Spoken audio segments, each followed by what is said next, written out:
যেহেতু একটি বটবৃক্ষ রোপণ করতে হবে। বটবৃক্ষ কোথায়? এই দেখো, এটা তো আগে আগে ছিল বটবৃক্ষটা। এই দেখো, এটা এই অবস্থা হলো কেন? টপটা ভেঙে গেছে, বুঝলে? ঝড়ে? ঝড়ে না, ওই কায় থেকে পড়ে গেছিল, ও, এটা কি ফেটে এখন গিয়ে আস্তে আস্তে ভেঙে গেছে। এটাকে এখন কি বড় টবে দিবা? এখন যেহেতু বটবৃক্ষ, শিকড়ের শক্তি বেশি। এটা কি ওই টবটা কোথা থেকে কিনছো? ওই প্যারিস রোড থেকে? না, তাহলে প্যারিস রোডে গিয়ে সব পাওয়া যায়।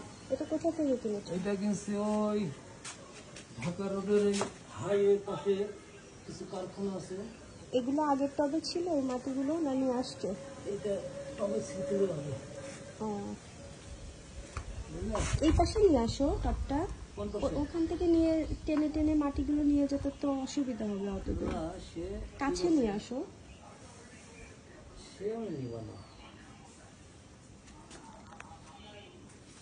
ওখানে তো রোদ না, এই ছায়ার মধ্যে এই করো। পাশে কার্যক্রম আছে তো। এই বটবৃক্ষটাই সামনে এখানে রাখতে হবে। হ্যাঁ? এই যে এখানে রাখলে সুন্দর লাগবে। কোথায়? এখানে, এই যে এইখানে এই বেদিটার উপর। দেখি কোথায় রাখি। বটবৃক্ষের রোপণ শেষ হয়ে গেছে। এই সেই বটবৃক্ষ।